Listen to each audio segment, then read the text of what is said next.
podcast Intersection, le rendez-vous des passionnés de technologie et de leur impact sur la société d'aujourd'hui et de demain. Bon matin, Jonathan. Bon matin, Simon. Yes, sans dévoiler trop la date, fin janvier en ce moment. Oui, absolument. Fin janvier 2025. Surtout qu'on a un beau tan. Ouais. Moi, c'est un tan artificiel. Là, je veux dire, j'ai le lighting qui est ici. Là, c'est ça. Voilà, je dois dire que ton setup il est beau et qu'il faut que je travaille le bien. C'est ça. On se repousse l'un l'autre. Là, on va avancer avec ça. Yes. Content de restarter ça ce matin. On a... je me répète, là, mais ça bouge toujours. Là. Ça a bougé beaucoup ces derniers temps. On a 3 sujets qu'on aimerait aborder aujourd'hui, principalement. En gros, vous commencez à nous connaître pour ceux qui nous écoutent. Là, ça se peut qu'on valse, si ce n'est pas de dire le mot chirer. On va peut-être chirer à une couple de places, mais toujours avec une perspective tech puis sociétale autour de ça. Fait que, voilà. En fait, on voulait peut-être se lancer directement avec un sujet qui est sorti il y a quelques semaines, là, tout l'enjeu TikTok qui s'est passé. As-tu vu ça passer un petit peu, toi, Jonathan? C'était dur de ne pas le voir passer, même si tu n'es pas sur la plateforme, honnêtement. C'était plus, moi, c'est drôle parce que, bon, je le vivais comme un outsider n'étant pas sur TikTok. Donc, mais de voir un peu le petit mouvement de panique là, qui semblait s'installer sur ça va-tu couper, ça va-tu pas couper, qu'est-ce qui allait se passer et tout. Fait que c'était intéressant de voir ça de l'extérieur. Là, tu sais, faut se ramener à ça là, pour ceux qui ont peut-être moins TikTok, qui sont moins proches de ça. Là, donc, je l'avais peut-être déjà mentionné, mais TikTok, c'est pas une affaire de jeune fille de 12 ans là, qui danse. Là. Oui, il y a ça, mais on parle maintenant d'une grosse propension de cette application-là qui sert à tout type d'utilisateurs. On a du plus jeune au plus vieux. On a tous les sujets là-dedans. On a autant des nouvelles qu'on a on a beaucoup de divertissement là-dedans aussi. Fait que ça devient vraiment une plateforme centrale très addictive qui est utilisée par quasiment, il faudrait sortir les stats, là, mais il y a une forte... toutes les strates de la population utilisent la plateforme. C'est chinois. C'est là que le bas blesse. C'est là que le monde trippe moins. Donc, avoir une app chinoise utilisée par tant de gens un peu partout sur la planète, plus proche de nous, tout ce qui est l'Amérique, donc au Canada notamment, les États-Unis aussi, on l'utilise abondamment.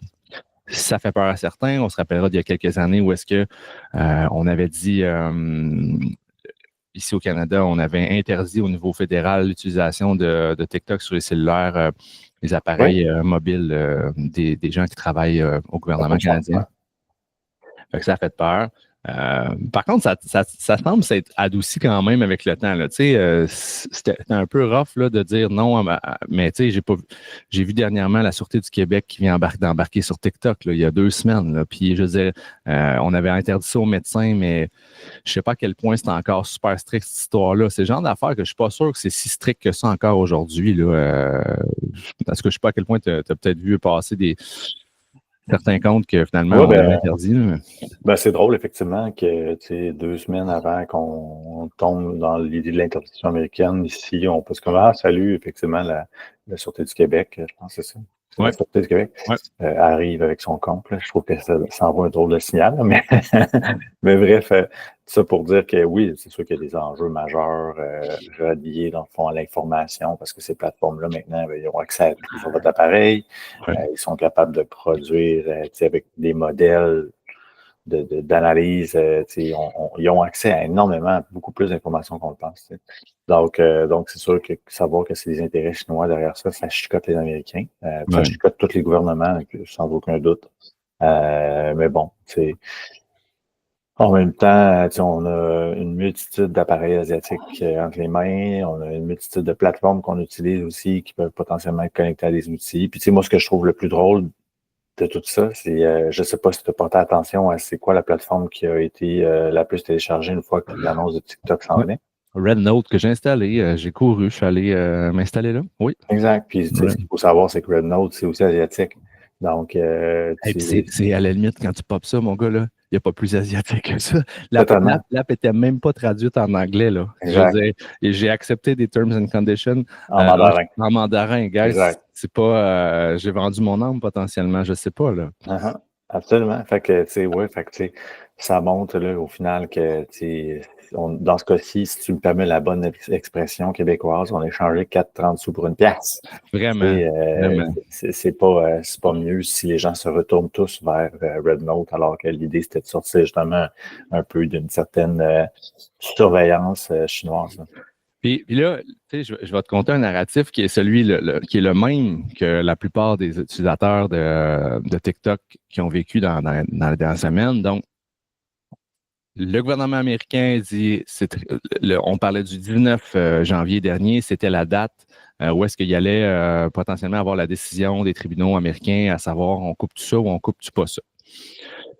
La peur est pognée chez tous les utilisateurs parce que là, il y a énormément de créateurs de contenu qui génèrent des revenus.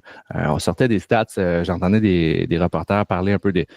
Bon, c'est pas l'industrie, c'est pas une industrie, mettons, de l'automobile où est-ce qu'il y a des milliards et des milliards qui se font, là, mais il y a quand même une certaine industrie de création de contenu qui génère beaucoup de revenus à des solopreneurs, tu sais, qui sont créateurs de contenu, qui font des alliances avec des brands, puis qui font de l'argent avec ça, puis ça fonctionne beaucoup. Oui. Puis, donc, il y a beaucoup d'emplois qui sont créés quand même par rapport à ça aux États-Unis puis au Canada. Mais là, la peur est pognée. OK, la peur est pognée dans le Casbah. Tout le monde capote parce que ça va fermer. Alors là, tout le monde se redirige vers RedNote, qui est l'application chinoise. Et là, le narratif est beau. Là. Moi, j'aime l'Internet, là, cette espèce de communauté fucked up là qu'on est, l'Internet, avec nos propres codes, nos propres memes. Là. En étant sur RedNote, le hashtag de toute cette population, c'était TikTok Refugees. Donc, les Chinois nous ont accueillis à bras ouverts et chacun des gros créateurs de contenu, la plupart, ont migré vers RedNote. Et on se retrouvait un peu, c'est comme si un pays venait de débarquer dans un autre pays en tant que réfugié.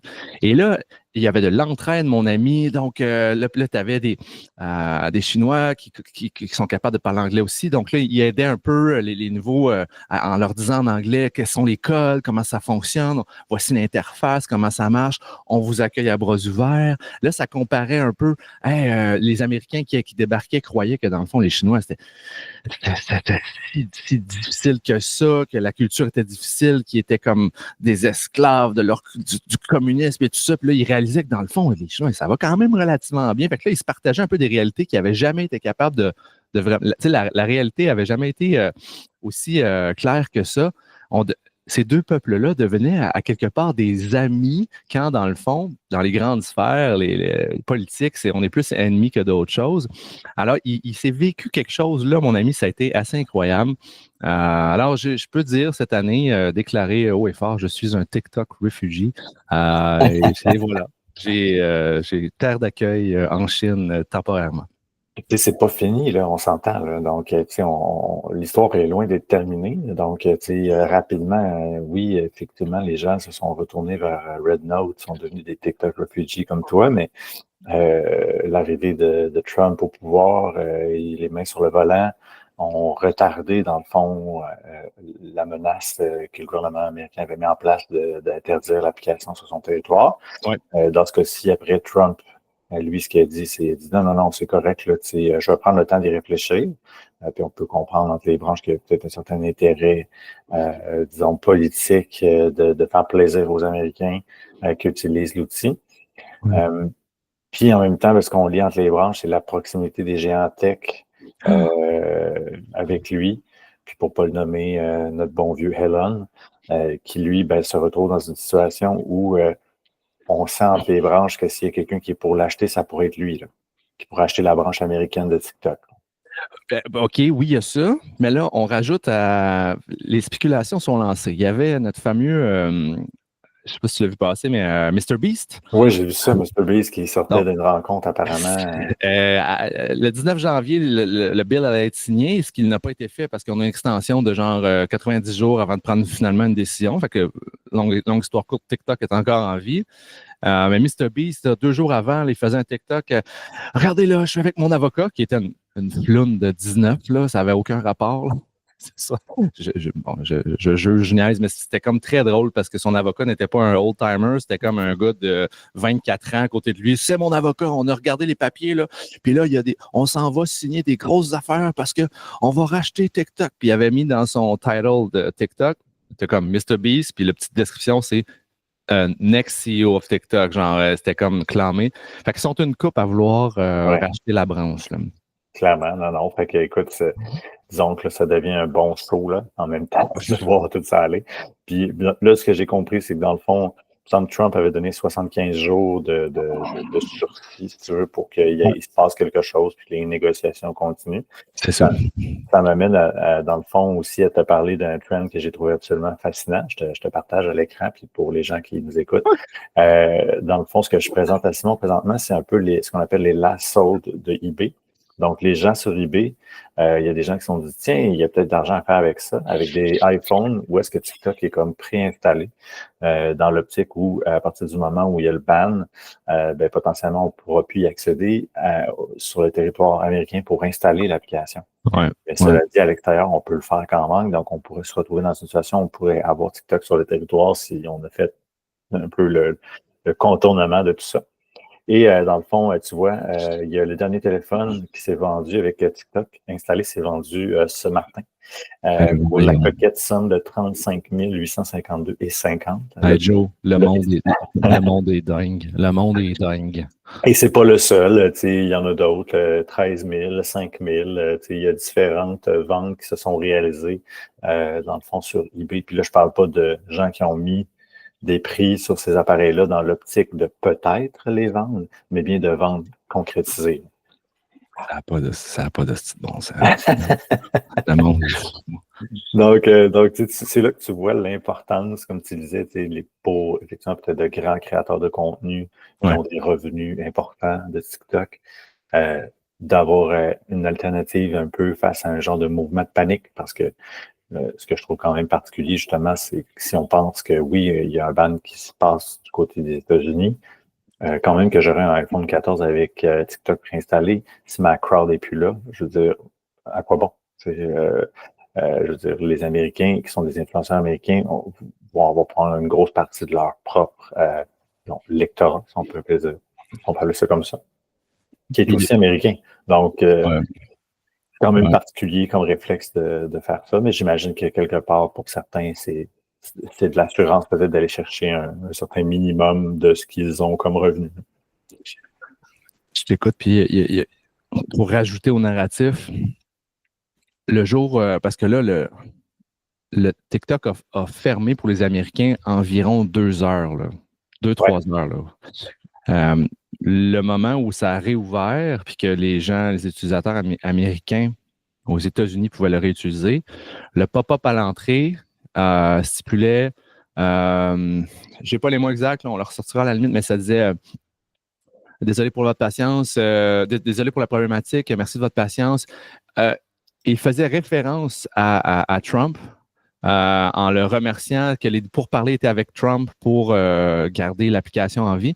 Et si je ne me trompe pas, le 19, Trump n'était même pas encore président. Je veux dire, ça venait quelques jours plus tard. Il n'était même pas officiellement avec les clés du char, là, mais il se tramait des discussions puis était somehow involved dans le fait que c'était revenu en vie. Et ça m'amène à dire que là, il y a énormément de spéculation autour de cette panne momentanée. Ouais. Plusieurs pensent que cette coupure-là n'a été qu'en fait que supercherie et que ce n'était simplement parce que derrière la clôture, derrière le rideau, je veux dire, c'était simplement un switch de serveur. Oui, on l'a, voilà, merci. TikTok is back. Donc, on parle, we are fortunate that President Trump has indicated that he will work with us on a solution to reinstate TikTok once he takes office. Please stay tuned.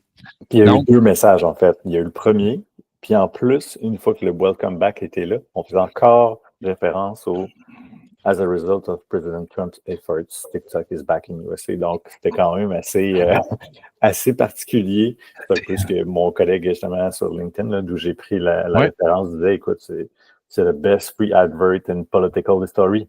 C'est fou, là. C'est fou. Et là, en arrière-scène, ce que tout le monde pense, c'est que dans le fond, tout le monde pense qu'il y a eu un accord qui a été fait pour migrer ça sur des serveurs de Meta, ou du moins des serveurs américains. Mais la théorie la plus plausible, c'est que tout était rendu sur les serveurs de Meta et que l'algo n'était plus le même.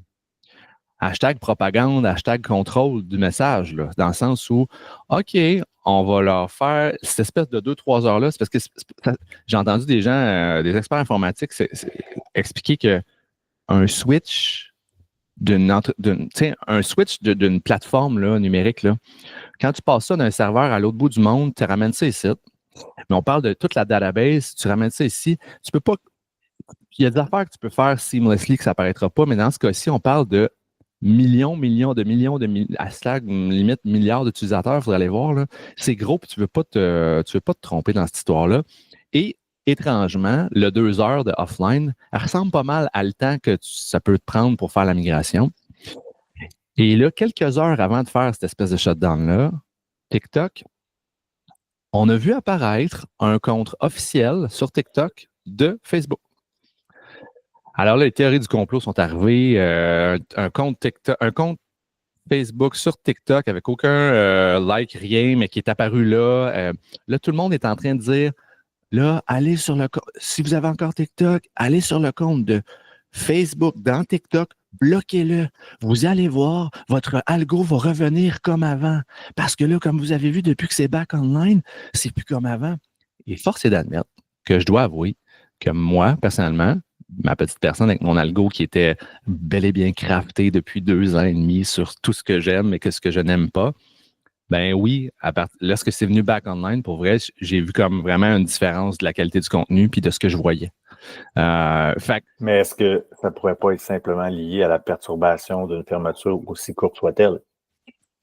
Peut-être. Ouais, parce que dans le fond, ça a été quelques heures. Fait que, tu sais, quand on y pense, il y a déjà eu des downtime sur TikTok, mais probablement jamais aussi important que ça. Fait effectivement, peut-être que derrière, il peut y avoir un effet qu'on n'avait jamais observé, étant donné que là, on était sur une panne prolongée, puis ça a eu un effet sur l'algo, puis sur la façon dont les contenus, puis en même temps aussi des contenus auxquels tu étais habitué, ben il y a peut-être des gens qui ont cessé d'en produire en se disant qu'anyway, ça allait se fermer, etc., etc. Ouais. Peut-être qu'il y a un peu de ça derrière aussi, mais oui, je trouve ça intéressant là, que ce que tu dis par rapport à l'idée d'une petite théorie du complot là-dessus. Tout le monde est sauté là-dessus comme ils sont tous sautés sur cette théorie-là, c'est sûr. Ouais. En même temps, je me demande, sur des changements aussi profonds, je connais pas assez les entrailles de TikTok d'un point de vue technique pour répondre à ça, mais il me semble que ça ne demanderait pas un changement ou une mise à jour de l'app pour pouvoir faire quelque chose d'aussi profond dans le core de l'outil. Là. Mais encore là, aujourd'hui, on n'est pas capable de faire tellement de choses que peut-être que, comme tu le dis, ce ne serait pas improbable. Mais écoute, est-ce que c'est possible? Puis comment est-ce que TikTok ou le gouvernement chinois pourrait lever le flag là-dessus? Dans quel contexte? Complexe.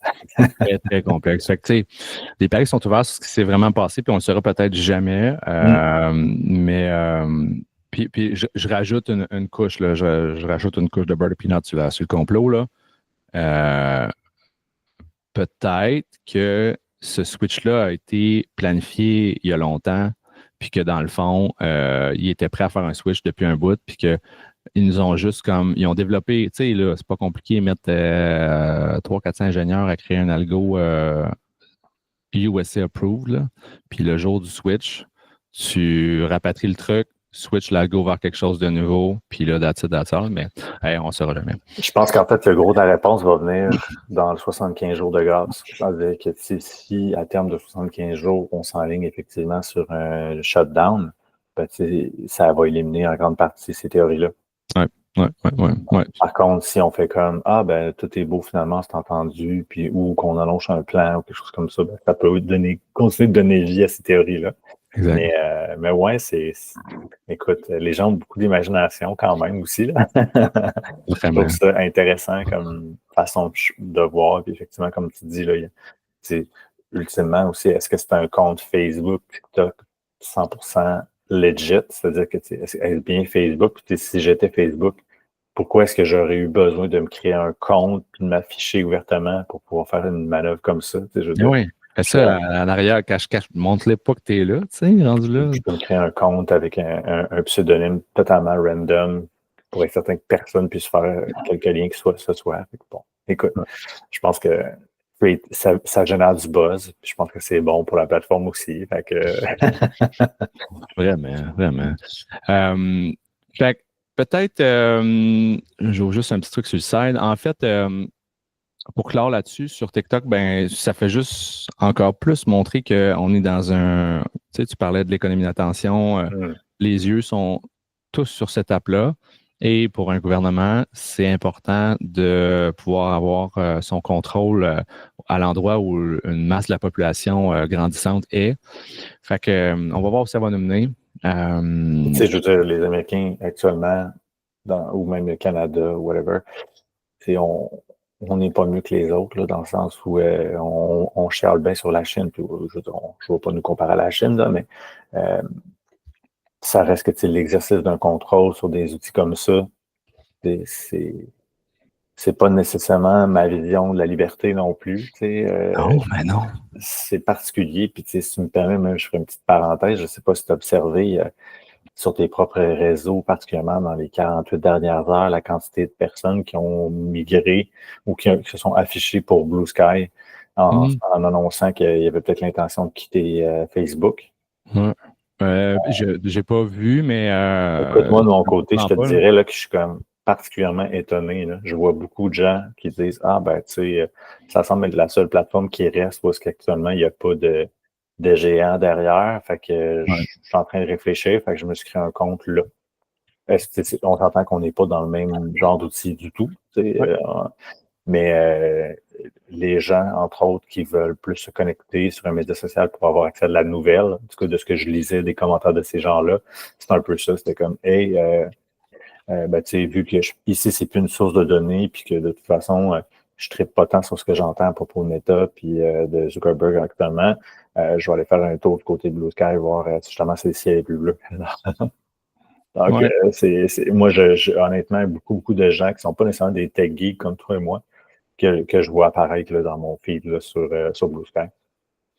Tu me fais réaliser que Jean-François Provençal, qui est le gars derrière les appendices, je ne sais pas si tu te rappelles les appendices, que je suis depuis longtemps. Puis là, je ne sais pas pourquoi je suis tombé sur Instagram en espagnol, là, mais c'est ça. Hier, je voyais qu'il a fait une publication qui est juste ici, comme quoi il switch, il quitte Facebook, Instagram, puis il y avait quand même pas mal de monde, là, 30 000. Là. Ben, c'est pas des millions, mais tu sais, ça va jusqu'à des plus petits influenceurs ou joueurs du marché là, qui sont prêts à sacrifier ce qu'ils ont bâti pour essayer quelque chose de nouveau parce qu'ils n'aiment pas le contexte. Exactement. Fait que c'est ça, j'ai toujours est-ce que ça va perdurer? Est-ce que les gens vont... Est-ce que Blue Sky sera vraiment l'Eldorado officiel puis ça va fonctionner? On en parlait dans un épisode précédent là, où est-ce qu'on comparait avec les mastodontes de ce monde puis quelques autres plateformes de médias sociaux. On va continuer de regarder ça pour vous autres. Puis voir, mais moi, ce qui me fascine, là, c'est le principe que c'est pas deux plateformes qui sont comparables. Hein. Donc, Facebook est très différente. Puis Blue Sky, comme tu le sais, s'apparente beaucoup plus à ce qui est X.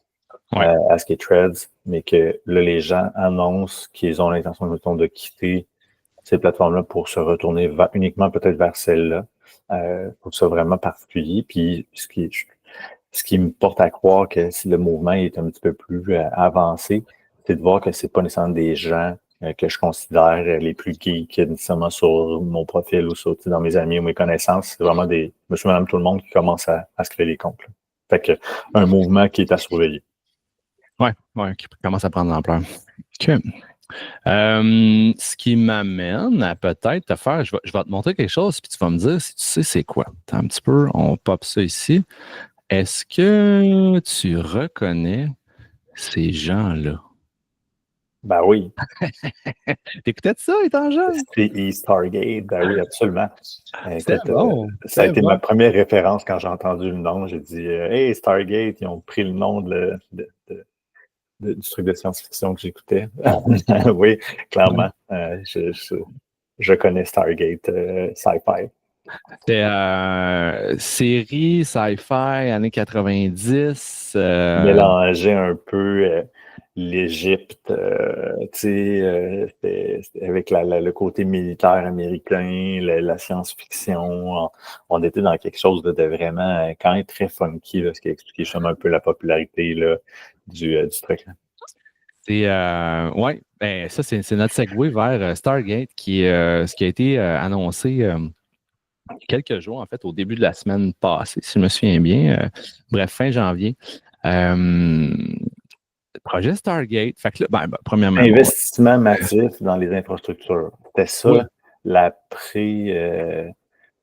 l'annonce initiale. Parce que moi, j'avais aucune idée de qu'est-ce qui allait être annoncé, puisque dans le fond, tout ce que Trump avait indiqué, c'est je vais faire une conférence de presse pour parler de projets d'infrastructure majeurs. Fait que là, tu fais bon, infrastructure. Et moi, je n'avais pas nécessairement vu venir le principe que ça pouvait toucher de la tech, puis ce qui allait devenir le projet Stargate. Là. Il faut dire aussi que juste avant ça, il s'est mis à, je veux dire, les annonces de décrets. Puis il y avait beaucoup de décrets qu'il a signés juste avant. Bref, là, le jour où il est rentré, il a signé 75 papiers pour accepter des nouvelles lois. Ces prisonniers-là, tu me les sors, c'est des combattants héros. Donc, il brasse la Casbah beaucoup. Mais le projet Stargate, c'est sorti carrément tout droit de... Ben moi, je ne m'attendais pas à ça, mais ça a bien du sens ultimement. Oui, ben écoute, puis moi, honnêtement, au-delà de la forme du projet, ce qui était ma plus grande surprise là-dedans, c'est un peu le principe que, bon, Trump et Musk semblent être de bons amis. Ouais. Puis on sait très bien que Sam Altman, qui est derrière OpenAI et qui est partie prenante du projet Stargate, se retrouve un peu comme en porte-à-faux. C'est-à-dire que je me suis dit, hey, mais qu'est-ce qui se passe? Est-ce que la guerre n'est plus entre Musk et Altman ou qu'est-ce qui allait se passer? Puis rapidement, ben, effectivement, on s'est rendu compte là, qu'il y avait toujours la guerre. Là. Il y a eu un petit échange où Musk disait qu'il n'y avait pas l'argent du côté d'OpenAI et des joueurs qui sont derrière le projet, puis etc. Donc, ça, c'est pour le volet un petit peu Musk, tout ça. Mais si on regarde le projet plus concrètement de ce qui est Stargate, ben, c'est vraiment l'idée, c'est un investissement massif dans les infrastructures pour supporter le futur de l'AI aux États-Unis, puis d'en faire littéralement un cheval de bataille. Donc, d'essayer de renforcer leur position sur l'échiquier mondial, sur le leadership qu'ils ont acquis, je pense qu'on peut dire déjà, de ce côté-là. Là. On parle donc de 500 milliards. On starte avec 100 milliards. Il semblerait que la construction est déjà entamée. Plusieurs bâtisses qui s'en viennent aux États-Unis. J'écoutais capitaine Bruno Guglielminetti, un autre capitaine techno au Québec, qui disait au retour lui est allé au CES cette année, puis le Texas semble être un nouvel Eldorado tech. Je ne veux pas dire un peu à la Silicon Valley, mais il y a énormément de factories technologiques qui vont se développer là au Texas, semblerait-il. Notamment, c'est là que ça va commencer. C'est déjà commencé avec le projet Stargate. Moi, ce qui m'allume là-dedans beaucoup, Joe, c'est que première des choses, je ne sais pas si je te l'ai envoyé hier, là, mais cette vidéo-là, qui est comme la vidéo du Forbes, là, où est-ce qui a 2,3 millions de views, puis ultimement, c'est le release de l'annonce. Moi, c'est ça ici. Là. Quand j'ai vu ça, quand j'ai vu, non, les joies du direct, quand j'ai vu... Il y avait un commentaire en particulier. Cette quote-là, là. This looks like an intro for sci-fi movies that take place in 2050s. Parce que là, tu as les géants. La Chine construit massivement pour l'AI, fait plein de choses, sont très, très en avant. Les États-Unis veulent affirmer leur position légendaire, suprême sur la planète. Ils décident d'investir massivement 500 milliards, ce qui est, là, j'avais vu des comparatifs, 500 milliards, it's a shit ton of money. Là. Tu compares ce qu'ils mettent dans l'armée, notamment, là, ça, à la limite, ça se rivalise genre avec l'armée. Là, c'est dans ces budgets-là, là, se protéger là, au niveau d'une armée, là, puis développer de l'AI, puis des data processing centers, des centres de données, des centres de calcul pour l'AI. On est dans les mêmes portefeuilles, quantité de portefeuille au niveau de l'argent. C'est incroyable. Et là, ça va mener vers où? C'est cette espèce de guerre à qui va mettre en place la plus grande intelligence au monde, qui va avoir les technologies les plus évoluées au monde. C'est un film de science-fiction, ça, Joe. Là. Je veux dire, ça n'a pas de sens. Oui, non, c'est clair. Puis, mais en même temps, quand tu y penses, tu le sais qu'aujourd'hui, la technologie est partout. Fait que, de voir une révolution comme l'AI, puis ses avancées potentielles avec les GI, puis donc, c'est sûr que ça devient un élément différenciateur, un élément qui va faire en sorte qu'un pays comme les États-Unis peut sortir du lot. Bon, c'est sûr que nous, on pense à l'utilisation qu'on en fait comme utilisateur au quotidien, mais si on pense au domaine de la santé, si on pense au domaine de la recherche, on pense à tout ce qui est avancement, c'est sûr que ça risque d'être majeur. Donc, ça va impacter énormément d'industries. Puis les États-Unis, avec leurs dirigeants actuels, sont en mode OK, là, il faut qu'on ramène la richesse, faut qu'on développe, faut qu'on pousse la machine, là, vraiment. Fait que je suis pas surpris. Pas que silencieusement, de l'autre côté, en Asie, le gouvernement chinois avait déjà entrepris ces choses-là sans nécessairement le faire avec tambour et trompette comme on le fait ici. Oui. Fait que c'est un bon retour du balancier de le faire. Mais par contre, moi, ce qui m'inquiète, si tu le dis, bon, premièrement, c'est le Texas. OK, mais pourquoi le Texas? Assurément pas parce qu'il fait froid et que c'est parfait pour des data centers, on s'entend? Non. Puis juste petite parenthèse là-dessus, hier, pour me préparer, j'ai utilisé Grok pour la première fois, qui est l'AI de Twitter. Parce que j'ai beaucoup entendu parler que comme ils sont backés par Twitter X, là, comme ils sont beaucoup backés par X, si tu veux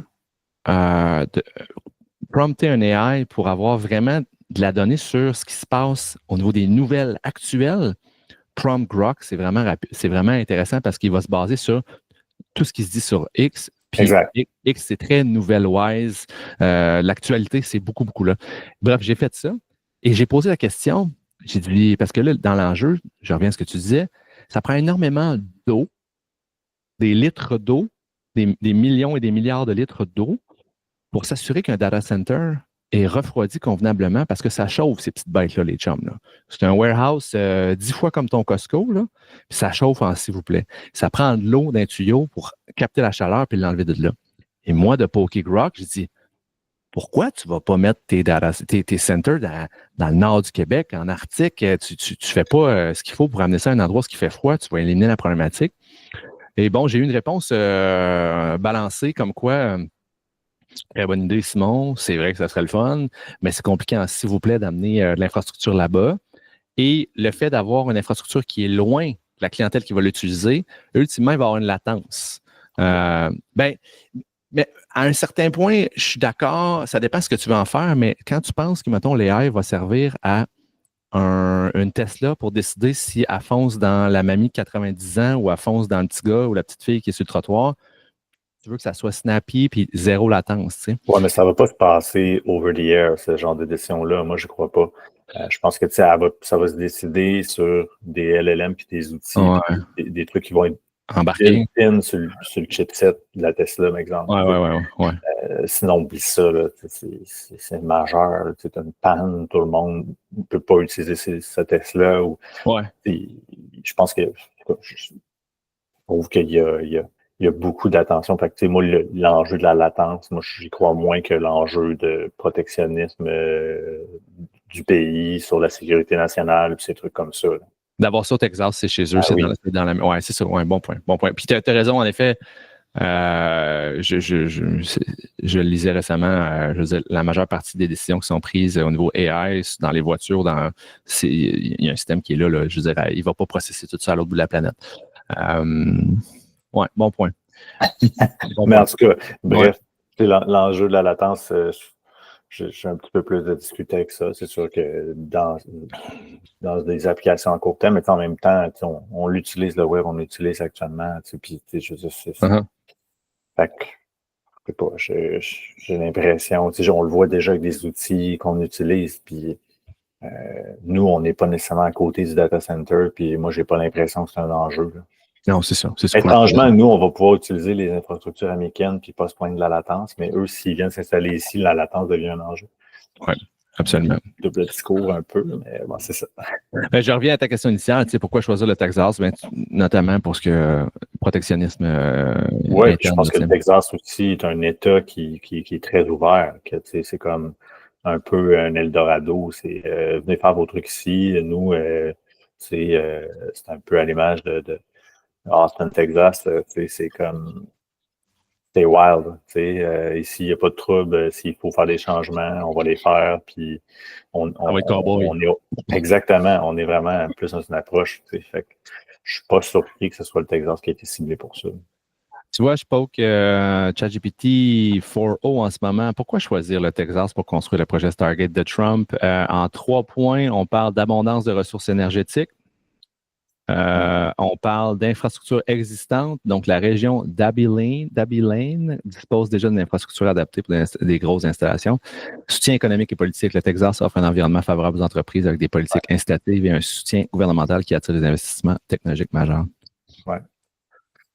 Fait que ça va être grosse cette histoire-là. Des milliers vraiment. Ouais. Donc, le chiffre avancé était quand même gros. Là. On parlait de 100 000 emplois. Ouais. C'est quand même assez important. C'est quand même un gros coup. Mais écoute, oui, c'est possible qu'il y ait beaucoup de gens qui sont nécessaires pour faire rouler tout ça. Tu sais, dans le message aussi, c'est sûr que c'est rallieur d'espoir parce que je pense que c'est Sam Altman parce que la conférence de presse là, qui dure une quinzaine de minutes, les trois boys derrière ça. Bon, t'as Trump qui a donné le go, mais derrière ça, là, pour backer ça, t'as la compagnie Oracle, qui est une des plus grosses compagnies informatiques au monde. T'as la banque SoftBank qui est là. Qui était là une banque chinoise? Non. Attends. SoftBank. Soft. Ouais. Puis le troisième. Non, ou c'est juste le gars qui était chinois, là, ou qui était asiatique. C'est une banque japonaise. OK, c'est ça, OK, japonaise. Fait qu'une banque japonaise qui back ça aussi, puis OpenAI qui est là. Je ne sais pas ce que je veux dire. Je ne sais plus ce que je veux dire. Bref. Mais tu disais que dans le 15 minutes, on voyait là, justement qu'il y avait en fait un PDG d'Oracle qui était impliqué, SoftBank et tout ça. C'est qu'à un moment donné, je pense que c'est Sam Altman qui dit il parle du cancer, curer le cancer, guérir les maladies les plus grandes de la planète. Ultimement, qui ne veut pas se battre contre ça? Là? Fait que bâtissez-en des warehouses qui vont faire de l'AI rendu là. Si vous guérissez des maladies hautement problématiques à l'échelle humanitaire, à l'échelle de la planète, ben on va pas se battre contre ça. Là, moi. Ça fait que c'est très la vision de ce que ça pourra faire est assez fabuleuse, mais on va voir où ça va nous mener. Là. Et là, surprise, les Chinois ont lancé DeepSeek AI. Ouais. What's up, DeepSeek AI? Quelques jours après la grande annonce américaine, cette petite start-up chinoise nous arrive avec son application, son LLM spécialisé.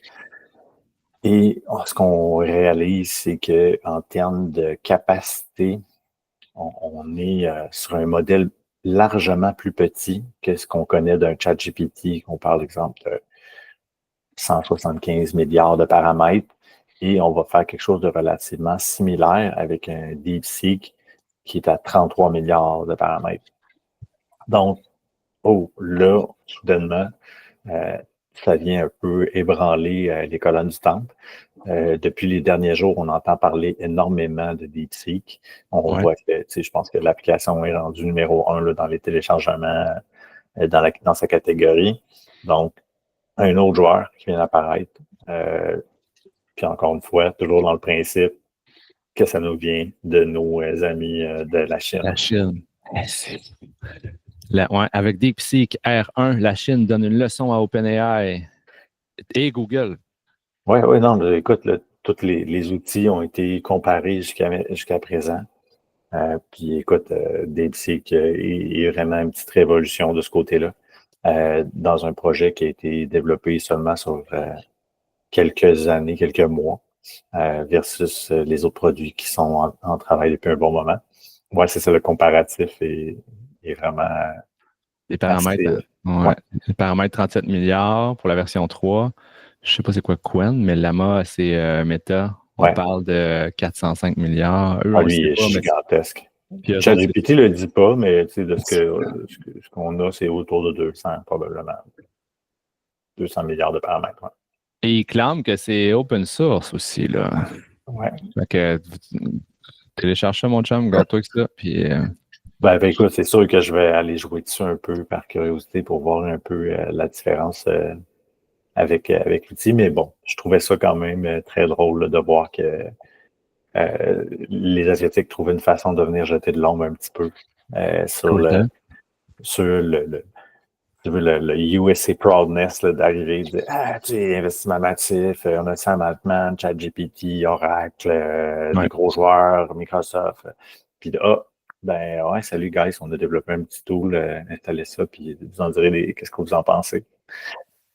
Fait que je trouve que c'est toujours un peu sneaky comme façon de faire, mais tu sais, ils sont, on va se le dire, là, ils sont très performants dans ce genre de trucs-là. Je pensais à ça hier, bref parenthèse, mais là, avec la prolifération des modèles de langage puis des AI disponibles au commun des mortels, j'écoutais le CEO de Anthropic, là, qui est Claude AI, là, dernièrement.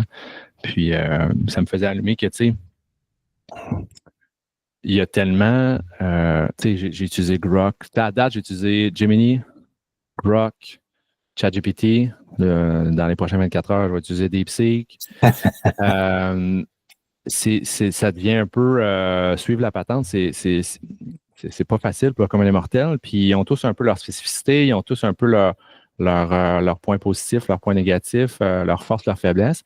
Ouais. Ça doit avoir été fait, mais je pensais à ça tout seul. Je me disais, il doit y avoir une place que il y a un geek quelque part là, qui a fait allai.com. Là, puis là, tu tapes ton prompt, puis tu as linké tes 8 AI que tu aimes, puis il te sort toutes tes réponses. Puis là, tu comme, OK, tu as un portrait.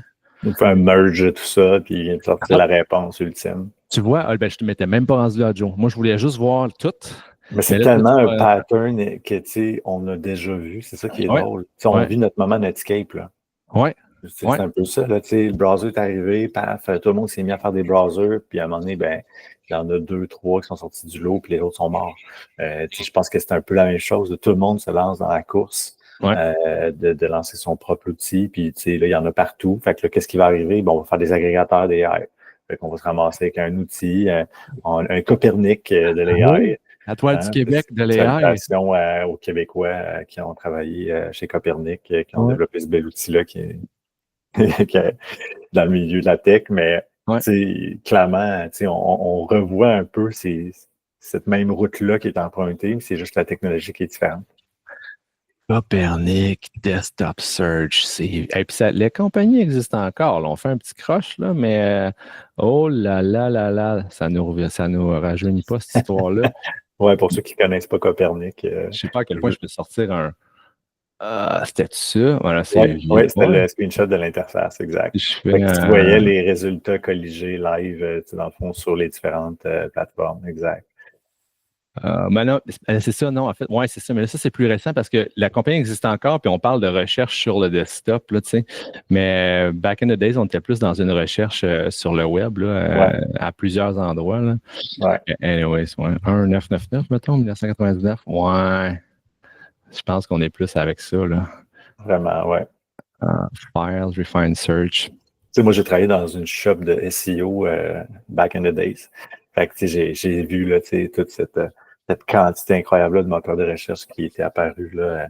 Puis ces agrégateurs-là, tu avais Metacrawler, qui était comme un genre, justement, de gros agrégateurs qui s'étaient dit, ben, si tout le monde fait des moteurs de recherche, moi, je vais comme faire un outil qui va me permettre de fournir tous les résultats de tout le monde. Fait que, tu sais, ça devenait intéressant d'aller vers ces outils-là plutôt que de focusser uniquement sur un seul moteur, étant donné qu'à ce moment-là, c'était la guerre à qui allait avoir le plus gros index. On vit la même affaire actuellement, c'est qui a le meilleur LLM, qui a le plus grand nombre de paramètres gérés, parce que c'est ça qui détermine un peu, en tout cas jusqu'à présent, la puissance de l'outil. Donc, c'est clair qu'on s'enligne exactement dans ces mêmes patterns-là. Ah, c'est beau, c'est beau. We live in a good time, quand même, plein de belles choses qui se passent. OK, yes. On peut peut-être swapper à un petit quickie qui est vraiment intéressante que tu as trouvé. Je te laisse peut-être en discuter un peu. Oui, ben écoute, moi j'étais, tu le sais, moi je suis un fanboy de Google et non pas de Apple. Ouais. Puis j'aime beaucoup Gemini. Donc, tu sais, je surveille beaucoup qu'est-ce qui se passe de ce côté-là.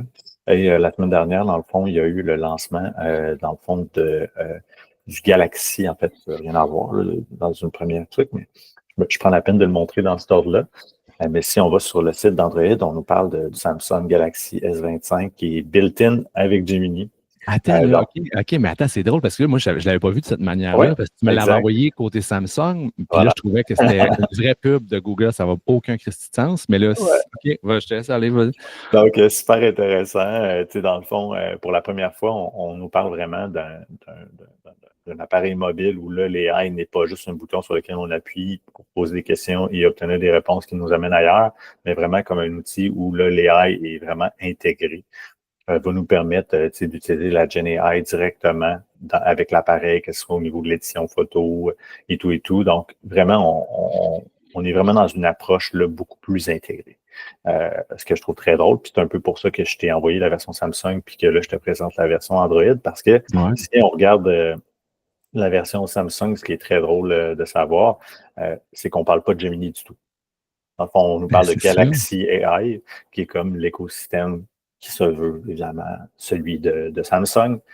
Et donc, très, très intéressant. Donc, on comprend qu'il y a un très gros partenariat, j'imagine, qui s'est fait entre Samsung et Google pour que Samsung puisse dire on va être les premiers à lancer un appareil qui va être autant Gemini powered que le propre appareil de Google qui est le Pixel. Donc, on peut s'imaginer que sur la prochaine version du Pixel, Gemini va être encore plus intégré, peut-être effectivement de la même façon proche de ce qu'on peut voir sur le Galaxy. Tu vois, c'est là que ça me surprend parce que moi, je suis un gros fanboy des Pixels. C'est cette gamme-là que j'achète régulièrement. Ben, régulièrement, quand j'ai besoin d'un sel, là. Ça arrive pour 2 semaines, mais je ne m'attendais pas à ce que Google fasse tant la promotion de Samsung là, parce que ils ont leur propre line-up de cellulaire. Là, fait que tu montes tes affaires avant de montrer ceux des autres, mais non, giga partnership. Là. Mais tu vois, même là, on le revoit live. Si je reviens ici, c'est ça. Tu l'as, Google Gemini là, qui apparaît live. Oui, absolument. Fait que, là, sans le. Ouais, là, on voit le petit logo. Oui, le petit logo, mais sans plus. C'est ça. Mais tu sais, quand on regarde la façon dont ça a été intégré, on reconnaît, sans aucun doute, l'approche Gemini, les logos et tout. Là. Fait que clairement, on comprend que c'est vraiment la première grande intégration Android Gemini, mais lancée sur l'appareil Samsung. Exact. Puis ce que je t'écrivais cette semaine, parce que tu m'as envoyé ça, puis c'est que là, vous irez voir la vidéo, là, puis tu sais, je vais l'arrêter live, mais c'est parce qu'il y a tellement de use cases que je trouve qui sont maintenant concrets et matures, puis c'est pas juste du bluff, puis genre, je sais pas, souvent j'ai utilisé le mot cossin, là. Souvent c'est des features cossins que là, tu sais, après, le prochain update, il n'y aura même plus ça, là, c'est juste pour flasher, mais là, on est vraiment dans un assistant qui est capable de faire des affaires, qui est capable de comprendre toutes tes apps, qui est capable d'interagir en chacune des apps. Fait que prends une note de ceci, puis aussi en même temps, relate ça avec envoyer un SMS à Joe, puis fais-moi, en lien avec ce que j'ai dit, fais-moi une note au calendrier le 24 février prochain. Il va tout merger ça et comprendre ça. Et ça, les amis, on l'a dit abondamment à la fin de l'année 2024. 2025, oui, l'année des robots, on l'avait dit, mais on a aussi dit que c'est l'année où est-ce que c'est l'année des agents. Là. Donc, en agent, je veux donc dire, vous avez un stagiaire là, qui vous coûte 0 token, là, puis qui est capable de gérer carrément toutes vos affaires. Vous avez un assistant le plus réel qu'un assistant peut être. Parce que oui, en 2014, on pouvait vendre un cellulaire en disant qu'il y avait un assistant. Bullshit, là. C'était pas ça un assistant. Là, on approche vraiment un moment où c'est vraiment quelque chose qui comprend toute ton interface, qui est capable de tout faire à ta place. Oui, on coupe court à un paquet d'interactions que l'humain ou le consommateur est obligé de faire lui-même. Ouais. Justement, par un traitement de la voix avec l'AI en arrière qui est capable de résoudre et tout. Tu sais, il y a eu, évidemment, OpenAI qui a lancé aussi ChatGPT Task. Donc, Operator, qui permet de réaliser des tâches, littéralement. Quelque chose qu'on avait vu un petit peu qui avait été introduit par Claude initialement. Ouais. Chez Anthropic, là, on voyait que Claude était en mesure de prendre le contrôle d'un ordinateur et d'exécuter des choses. Là où ChatGPT vient annoncer. Puis, tu sais, là où ce que je trouve que personnellement, Google fait une bonne job avec Gemini, c'est que, tu sais, ils sont pas nécessairement les premiers à lancer les features puis les trucs comme ça. Mais je trouve qu'on dirait qu'ils se sont concentrés à l'intégration de ces outils-là dans leur infrastructure puis dans leur écosystème actuel. Puis je trouve que c'est là que ça fait le plus de sens. C'est le fun d'avoir ChatGPT puis oui, de ça, mais de le voir déjà tout embarqué, si on peut dire, à travers tout l'écosystème de Google. Puis là, de voir ce qui est sorti avec Samsung. Fait que tu le sais qu'ensuite, ben, Android va être sur tous les appareils qui le permettent. Je trouve que, tu sais, il y a, à mon sens, leur petite avance, ça vient de là, dans ma tête à moi. Oui, absolument, absolument. Puis, bon, je m'attends peut-être la même chose d'Apple aussi, qu'il va falloir à un moment donné qu'ils ramassent leur petit change, puis qu'ils fassent comme, OK, guys, il faut qu'on step up notre jeu, là, parce que clairement, actuellement, j'aime Apple énormément. J'adore, mais je trouve qu'ils sont late to the game un peu. Là. On avait parlé un peu le dernier épisode, je pense, mais ils ont fait un partnership avec ChatGPT. Fait que tu peux prompter Siri, oui, mais tu peux dire non, passe la POC à ChatGPT, s'il te plaît. C'est une espèce de hey, on n'a pas été capable de mettre nos devs sur faire la bonne affaire, fait qu'on va aller. Un croc au lion. Ah, j'aime ça, un croc au lion. Un croc au lion. Oui, mais je comprends l'image. C'est comme un crocodile et un lion en même temps. Fait qu'on appelle ça un croc au lion. C'est comme si on n'était pas game de dire OK, guys, chez OpenAI, faites une solide job. ChatGPT, c'est vraiment de la bombe. Fait que plutôt que de s'entêter avec notre série qui est un peu ordinaire. Oui, c'est ça. On peut-tu dire ça, que Siri a toujours été ordinaire? Ben là, moi, je suis un Google fanboy, fait que j'ai pas tant utilisé Siri, mais à toi de me dire. Là, écoute, moi, les usages que j'ai eu avec Siri, j'ai jamais été impressionné. Comme en même temps, j'ai pas été impressionné non plus de ce que j'avais chez Google Assistant quand c'était Hey, merde! Moi, j'ai encore les POC, là. J'en ai deux, les POC, le Google Home. Là. Ah, ben, c'était niaiseux, cette histoire-là. Là. Il n'y a aucune intelligence. Là. C'est comme. Non. C'est juste une extension de la voix pour faire la recherche dans le tool de Google à ta place. Puis encore là, souvent, on ne comprend pas trop. C'est pas très... Ainsi qu'un micro qui est directement dans mon salon puis dans ma chambre à coucher. Tu sais. Exact. Mais bref, tout ça pour dire que je trouve qu'Apple, il faut qu'il se passe de quoi. J'imagine qu'il se brasse quelque chose. Il y a des gens intelligents autour de la table à dessin. Mais je trouve que là, et comme je te dis, là, je m'attends à un gros move de leur part. Là. Il faut qu'ils. J'imagine que les shareholders et les gens doivent mettre énormément de pression à l'heure actuelle pour que Apple puisse tirer son épingle du jeu dans le contexte actuel. Moi, Samsung, je trouve qu'ils font un excellent job. C'est un joueur que je vois énormément. J'en parlais, il faisait partie de mes highlights du CES avec tout ce qu'ils ont annoncé. Il arrive avec la Galaxy. Ils ont réussi d'une façon XY avec Google de s'entendre que l'intégration Android qui est maintenant existante allait être lancée sur le S25. C'est un bel appareil. Donc, tu sais, vraiment très, très impressionné de ça. Puis la feature actuellement là, qui fait le plus réagir aussi de ce côté-là chez Samsung dans le S25, c'est la traduction en temps réel. Apparemment que c'est un outil là, qui est très, très efficace, très bien fait. Donc, là, je n'ai pas de S25 pour le prouver, mais je dois t'avouer secrètement que je me suis inscrit à la bêta de Android pour le Pixel. Fait que là, je suis sur la version bêta 1. Puis j'avais comme espoir qu'il y ait un peu de ce que je vois dans Galaxy AI qui soit dans la bêta, mais malheureusement, c'est pas le cas encore. Ça, c'est huge, ça. Translate speech and text on Pixel Phone, je regarde en ce moment. Ouais, le Live Translate. Beaucoup ont tenté de faire quelque chose qui était sur le sens du monde. On est sur le point là, de voir ça sortir. En fait, pas plus tard que la semaine passée, je parlais avec une collègue parce qu'on là où je travaille, on offre des formations, puis si c'est quelqu'un puis c'est en français, fait que si quelqu'un veut ça en espagnol, bonne chance, là, j'ai pas encore pris mon cours d'espagnol. Mais ma collègue me disait qu'il y avait une participante qui était genre espagnole, elle est venue, puis elle mettait son cell phone là, puis elle faisait du transcript live, translation live directement, tu sais. C'était peut-être pas parfait, je sais pas c'est quoi l'outil qu'elle utilisait, mais c'est sûr que c'est une question de temps avant que ça débloque ça. Ah non, c'est impressionnant. Ouais. Moi, je te dirais que dans tout ça, là, c'est pour clore un peu mon thinking actuel, puis mon état de pensée.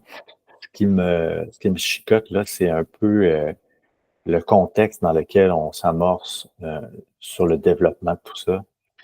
Puis, avant les changements à la tête des États-Unis, pour pas dire une fois que Trump est arrivé au pouvoir, il y avait quand même un semblant de vouloir faire ça en respectant le devoir qu'on a de soucier du climat, d'aller vers des énergies propres Ouais. et tout et tout. Mm-hmm. Je t'avouerais qu'actuellement, là, je suis un peu